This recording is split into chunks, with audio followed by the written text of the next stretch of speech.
人死後會經歷什麼事情？今天一起地府一日遊。有兩個靚仔飄下飄下飄下，有冇嘢啊？冇嘢啊！有冇錢啊？冇啊！除晒你啲衫，加住個枷鎖打你啦！哇，很慘！俾佢去到城隍，註銷咗你個戶口，封到鬼城。個安檢巡講話會攞出兩本簿，善惡可唔可以打點判官？危險！睇下邊個判官。孟婆嗰個湯有好濃嘅，有好稀。如果是其他的橋，咪做翻小強咯，一齊啪啪即刻輪迴。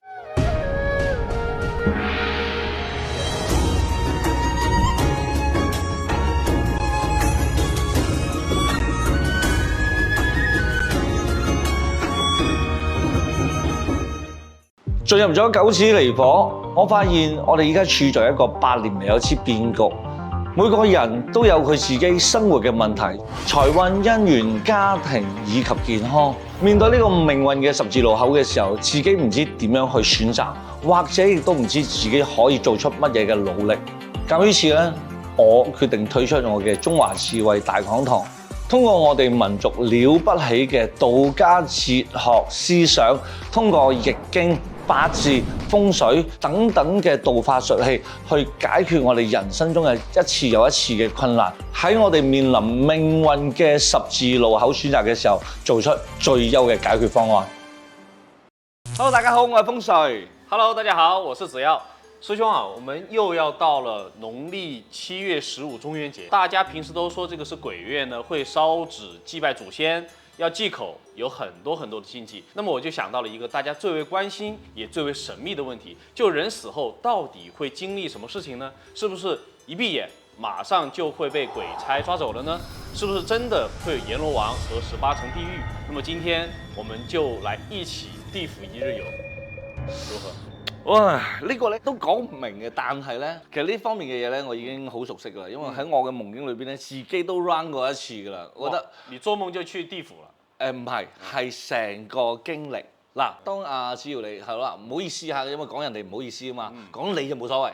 我就是作為一個這個案例啊，案例係啦，你就咁唔好彩啦，咁就即係被抓走啦，係啦，20幾歲就死咗啦，係啊，跟住咧，因為我小時候真的有瀕死體驗。OK， 嚟啊！因為我10來歲的時候呢，冬天洗澡啊，家裡面是用那種管道煤氣，那個煤氣有點泄露了，然後我整個人就是突然一下昏倒在我們那個家的客廳。OK， 我醒來的時候我已經在醫院，我也不知道這段昏迷的時間發生了什麼事情，就相當斷片一樣。就很多人是說，哎，我看到了牛頭馬面啊，然後看到了這種什麼陰間的地府啊，我是沒有的。係冇嘅。如果你有記憶咧，你就走咗㗎啦。哦，好彩我是斷片啦，係啦。OK。通常咁樣咧會黑暗，咁樣你見到一個時光嘅隧道，光嘅傳輸嘅隧道，跟住咧你就喺度，誒我喺邊度？我是誰？三大哲學問題，先問一次先。我從哪來？係。我是誰？我要去哪？跟住你個本我、自我、超我出晒嚟啦。跟住通常呢個時候咧就會有兩個靚仔飄下飄下飄下飄過嚟啦。牛頭馬面是吧 ？No， 唔係，叫做黑白無常。哦，黑白無常。係啦。OK。黑白無常一嚟到之後咧，靚仔。繼續啦，有冇嘢啊？冇嘢啊！有冇錢啊？冇啊！冇啊！佢就會拖住你行去好多啲有野豬啊、有熊嘅地方啊，好恐怖啊！你會覺得好恐怖啊！嚇我是嘛？係啦，如果你嗰陣時嘅屋企人已經知道嘅，因為佢開始燒嘢俾你啊嘛，你開始就發現，有錢啦，嚟俾你，係啦。如果唔係咧，佢會繼續帶你去啲荒山野嶺度，你又凍啦。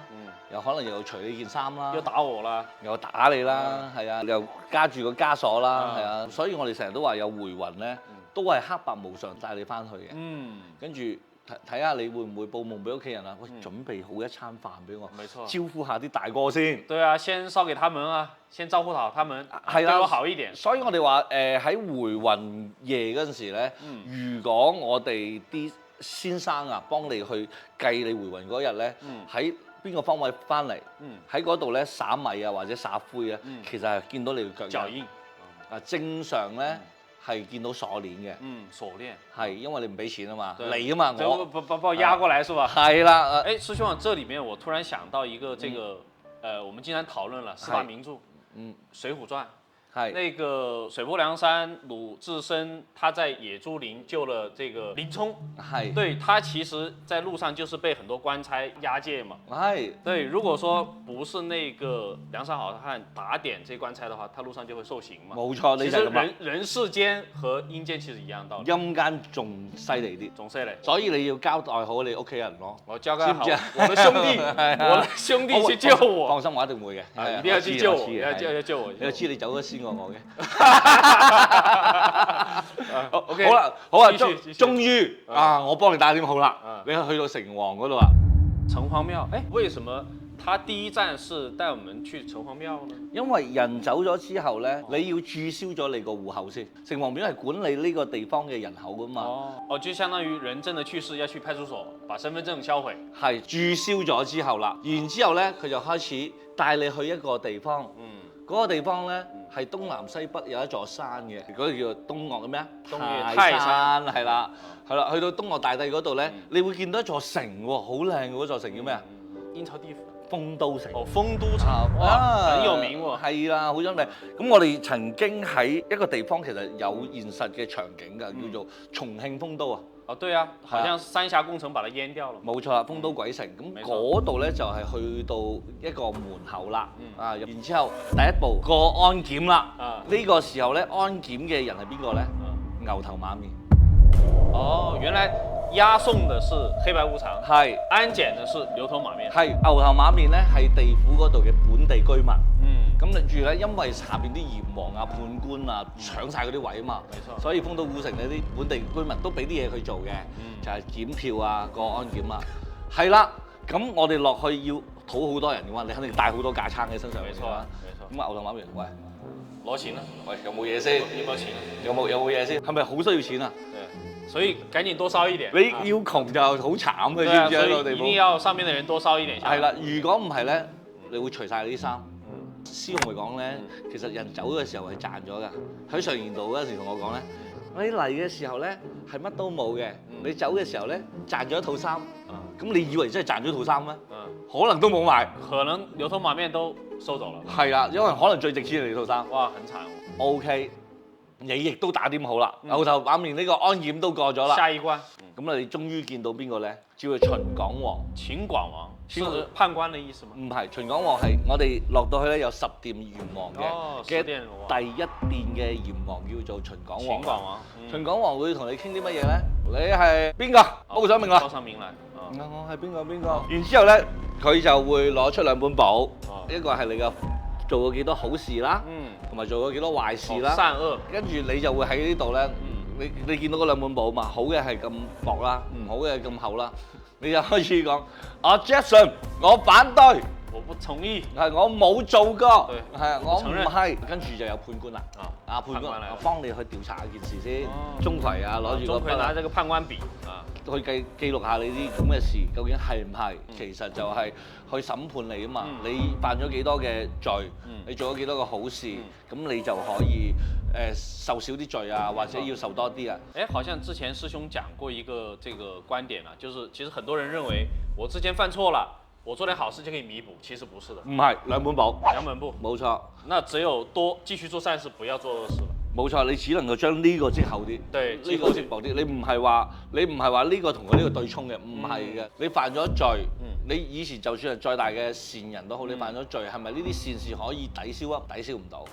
呢個係2件事，2條通道嚟嘅。跟住有啲人問可唔可以打點判官咧？你覺得可唔可以咧？我覺得有點危險喎，就是如果說你賄賂國家公務員的話，慘了喎。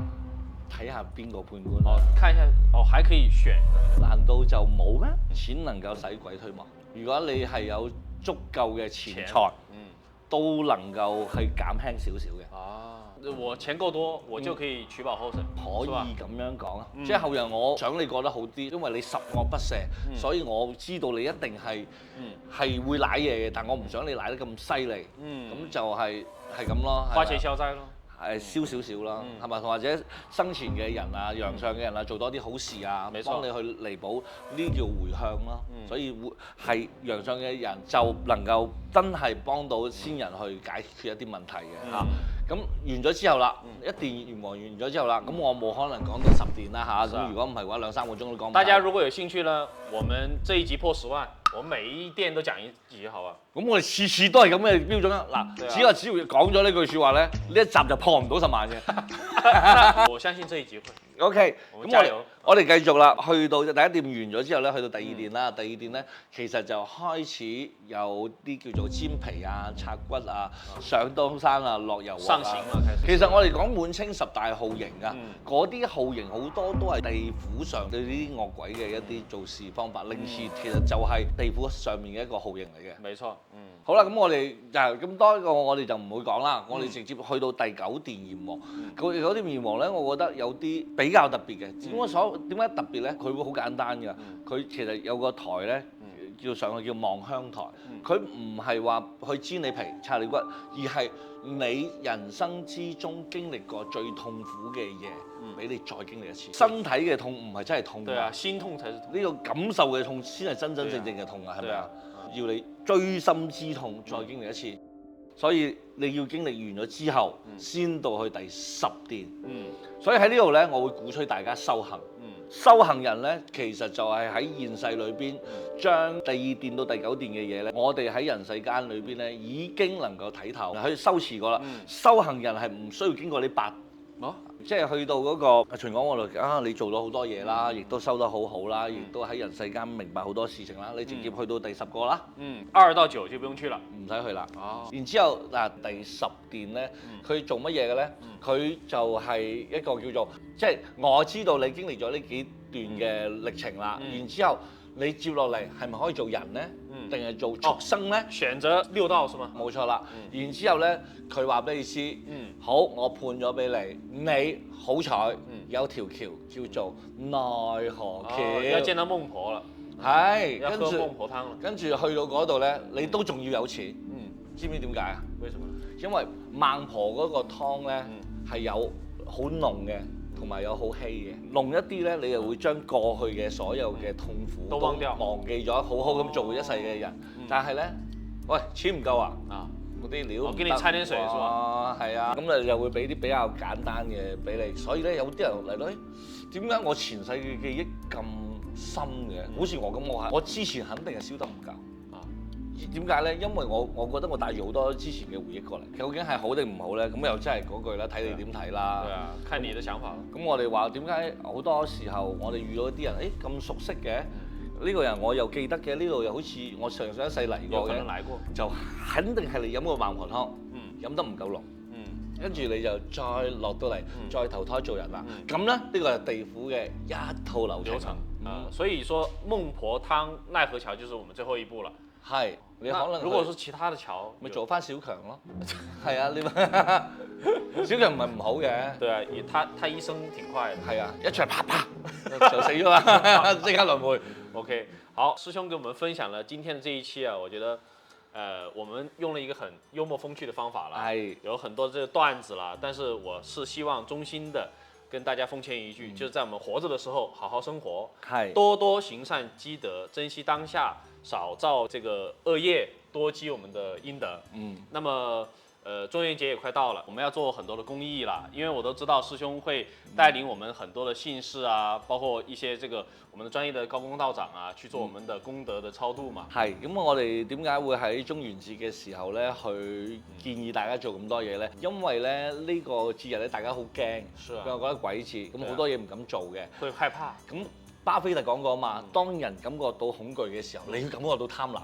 點解咧？係你最好去賺功德嘅時候。沒錯，因為你可以燒街衣去超度十方，同埋放河燈啊！放河燈係最好去拆呢個功德嘅。因為咧好多嘅孤魂野鬼咧走嘅時候咧係嗰啖氣出唔到嚟，人係正常嚟講走嘅時候人又換一啖氣啊嘛，都會放出去嘅。但係咧好多人就係枉死嘅時候咧就冇走到嗰啖氣咧，就成為咗陽間同陰間之間嗰個遊魂。中醫生，中陰間係冇錯。跟住咧，佢哋最容易浮游喺咩地方咧？喺水嘅上面。哦，咁如果我哋想佢作為一個連接嘅話咧，我哋喺河燈上面咧點完個蠟燭，係啦，有啲嘅陽氣作為一個指引，佢就會接住呢個河燈咧，就去到一個比較好嘅地方。極樂世界。係啦，所以我點解話一去到中元節我係都要去做呢樣嘢咧？我就喺度同大家科普下呢個我放船啦、放河燈係好重要嘅。而且每年只有這一次的機會嘛。冇錯。我們準備在龍虎山帶着我們的這個善信啦，一起做一個那個放河燈，係超度同埋河燈嘅。那如果大家對於我們這個龍虎山放河燈的活動感興趣呢，也可以添加我們風水說到的 WhatsApp。然後聯繫我們的老師助理啦，然後有什麼問題啦，比如說大家不知道怎麼燒這個衣紙，怎麼放河燈，怎麼樣去祭祀先人，都可以聯繫我們屏幕下方的這個 WhatsApp。那我們本期時間也差不多啦，我們下期節目再見。好，福生無量天尊。大家好，我係風水。嚟緊嘅風水穴道咧，要開通會員啦。咁點解我要開通會員呢？因為好多觀眾朋友喺度留言話，我想學習多啲更深入嘅內容喎。咁我哋嘅會員內容呢，就係製作一系列更深入嘅內容，俾想進一步了解道法術器嘅觀眾朋友嘅。咁啊，從而咧可以幫大家去打開呢個眼界啊，放開你嘅心量，從而令到大家嘅生活咧可以趨吉避凶、趨順避逆、趨高避低嘅。所以我哋會員嘅內容咧有3大系列嘅，分別係咧實用增運、高維修行、家居風水嘅。首先同大家解釋下啦，實用增運呢個系列咧係會面向一啲追求快速想提升運勢嘅朋友嘅。咁我會傳授一啲啦簡單又實用嘅佈局同埋方式俾大家。咁啊，每一期咧我會精細咁樣去講一招嘅啫，直擊大家嘅痛點啦，無需好複雜嘅佈陣，注重大家嘅即學即用、安全快速，解決大家最關心日常運勢點樣提升嘅呢個需求嘅。然之後咧，第二個咧就係高維修行啦，因為我哋知道好多風水穴道嘅朋友咧都係修行人嚟嘅，而呢個系列咧我哋會面向好渴望內在修行提升能量維度嘅朋友嘅，我哋會從最基礎嘅心法教起啦，帶大家 step by step 一步步感受萬事萬物嘅呢個能量嘅變化，連接我哋古老嘅智慧同埋自然嘅大道規律，切實咁提升大家嘅靈性同埋你個福慧嘅厚度嘅。咁喺最後就係大家都好想知道嘅家居風水系列啦。咁我會同大家咧好深度去解釋現代嘅家居風水會出現啲咩問題啦。咁我會俾啲實操性好強嘅方法，好獨家嘅啲化解嘅佈局調整方案，幫助大家咧去改善大家家宅嘅風水嘅。最後就係會員嘅重磅福利啦。咁啊，成為會員嘅朋友咧，我哋會定期抽出專屬於會員嘅問事名額啦，而且你哋嘅問題咧，我哋會定期嘅收集喺我嘅頻道精選同大家回答嘅。所以我哋會員嘅內容咧，會從個人增運啦、高維修行啦，到家居環境啦，全方位覆蓋大家想要了解嘅內容。嚟緊我會員內容即將上線啦，大家記得點選加入。同我一齊學習，共同成長啦！當然，為咗回饋一直支持我哋風水穴道嘅觀眾朋友啦，嚟緊嘅今個月8月13號同埋8月27號晚上嘅8點，我都會喺我哋嘅頻道風水穴道進行直播啦。直播期間會免費送出一大部分嘅會員福利，大家記得準時嚟收睇啦！不見不散。